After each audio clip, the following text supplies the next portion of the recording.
نحمده ونصلي على رسوله الكريم اما بعد فاعوذ بالله السميع العليم من الشيطان الرجيم من همزه ونفخه ونفثه بسم الله الرحمن الرحیم۔ رسول اللہ صلی اللہ علیہ وسلم کی ایسی سنتیں جن کو لوگ ترک کر چکے ہیں، ہم ان کا تذکرہ کرنے جا رہے ہیں۔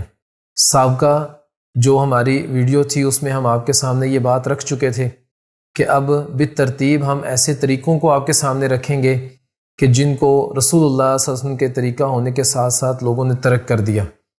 تو ان میں سب سے پہلے نمبر پر ہم لائیں گے ایک دوسرے کو سلام کرنا۔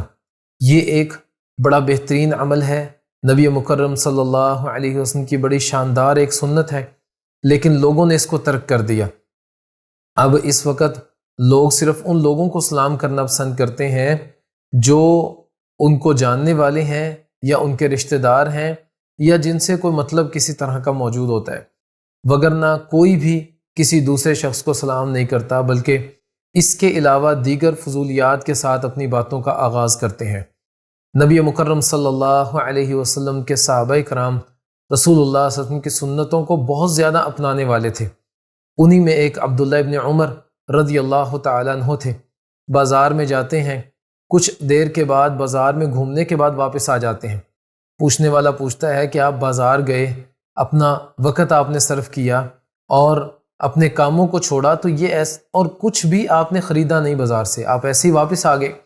تو کہا رسول اللہ صلی اللہ علیہ وسلم کی سنت کو زندہ کرنے گیا تھا۔ نبی مکرم صلی اللہ علیہ وسلم ہر آنے جانے والے کو، جس کو پہچانتے تھے نہیں پہچانتے تھے، ان سب کو سلام کرتے تھے۔ تو میں بازار اس لیے گیا تاکہ میں راستوں سے گزرتا ہوا ہر گزرنے والے کو، ہر بیٹھے ہوئے کو، دکانوں میں بیٹھے ہوئے کو، سب کو میں سلام کر سکوں اور نبی کریم صلی اللہ علیہ وسلم کی سنت پر عمل کر سکوں۔ نبی مکرم صلی اللہ علیہ وسلم کی یہ سنت ہمارے لیے ہمارے ایمان کو مکمل کرنے کا ذریعہ بھی ہے، آپس کی محبت کو بڑھانے کا ذریعہ بھی ہے اور جنت میں لے جانے کا سبب بھی ہے۔ یہ سارے کے ساری وجوہات جو بڑی بڑی جو ہے وہ فضائل کو حاصل کرنے کے پر ہمیں ملتی ہیں، ان میں سلام ایک بہت بڑی وجہ ہے جو ہمیں ایک بہت بڑا رتبہ اور درجہ دلا دیتی ہے۔ نبی مکرم صلی اللہ علیہ وسلم کی بڑی مشہور حدیث عبداللہ بن سلام رضی اللہ تعالیٰ عنہ والی، جس میں 4 کام عبداللہ بن سلام ذکر کرتے ہیں کہ میں نے رسول اللہ صلی اللہ علیہ وسلم سے سنا، آپ فرما رہے تھے افشوا السلام واطعموا الطعام وصلوا الارحام وصلوا باللیل والناس نیام۔ تم سلام کو عام کر دو، ایک دوسرے کو کھانا کھلاؤ، رشتہ داریوں کو ملاؤ، اور رات کو جب لوگ سوئے ہوں اٹھ کر نماز پڑھا کرو۔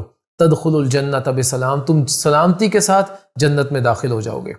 اسی طرح ایک اور روایت رسول اللہ صلی اللہ علیہ وسلم فرماتے ہیں لا تدخل الجنت حتی تؤمنوا، جب تک تم ایمان نہیں لاؤ گے تم جنت میں داخل نہیں ہو سکتے۔ ولا تؤمنوا حتی تحابوا، اور جب تک تم آپس میں محبت نہیں کرو گے تب تک تمہارا ایمان مکمل نہیں ہو سکتا۔ اور پھر نبی مکرم صلی اللہ علیہ وسلم نے فرمایا کیا میں تمہیں ایسی چیز پر دلالت نہ کر دوں تمہاری کہ جب تم اس کو اپنا لو تو آپس میں محبت کرو گے، اور جب آپس میں محبت کرو گے تو ایمان مکمل ہو جائے گا، اور جب ایمان مکمل ہوگا تو تم جنت میں داخل ہو جاؤ گے۔ اور پھر رسول اللہ صلی اللہ علیہ وسلم نے ایک ہی کام ذکر کیا، اور وہ تھا افشوا السلام بینکم، آپس میں سلام کو عام کر دو۔ اسی طرح صحیح بخاری میں رسول اللہ صلی اللہ علیہ وسلم فرماتے ہیں کہ تم ہر اس شخص کو جس کو تم پہچانتے ہو اس کو بھی سلام کرو، ومن لم تعرف، اور جس کو تم نہیں پہچانتے اس کو بھی سلام کرو۔ اور رسول اللہ صلی اللہ علیہ وسلم کے صحابہ کا طریقہ اور اللہ کے نبی کی روایت بھی اس پر پوری طرح دلالت کرتی ہے۔ نبی مکرم صلی اللہ علیہ وسلم نے فرمایا کہ تم ایک دوسرے کو سلام کرو، جب بھی تم میں سے کوئی شخص اپنے بھائی سے ملے تو وہ اس کو سلام کرے۔ اکٹھے چل رہے ہیں، جا رہے ہیں راستے میں، اگر فَإِنْ حَالَتْ بَيْنَهُمَا شَجَرٌ أَوْ حَجَرٌ أَوْ جِدَارٌ، درمیان میں کوئی درخت حائل ہو جاتا ہے، کوئی پتھر حائل ہو جاتا ہے، کوئی دیوار آ جاتی ہے، ایک اس درخت کے دائیں جانب سے جاتا ہے، ایک بائیں جانب سے، دوبارہ ملو، کہا پھر دوبارہ تم سلام کرو۔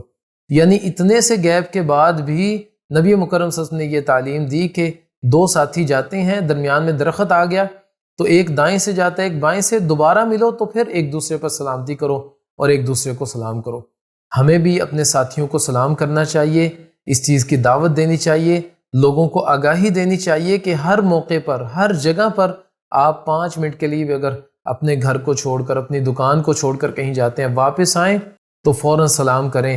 یہ نبی کریم صلی اللہ علیہ وسلم کا طریقہ ہے، ہمیں اس کو اپنانا چاہیے اور اپنے بازاروں میں، اپنے دفاتر میں، اپنی مساجد میں، اپنے گھروں میں، ہر جگہ ہمیں رسول اللہ صلی اللہ علیہ وسلم کی سنت کو زندہ کرنا چاہیے، لوگوں کو اس کی طرف گامزن کرنا چاہیے۔ اللہ تعالیٰ عمل کرنے کی توفیق عطا فرمائے۔ اقول قولی ھذا واستغفر اللہ لی ولکم ولسائر المسلمین۔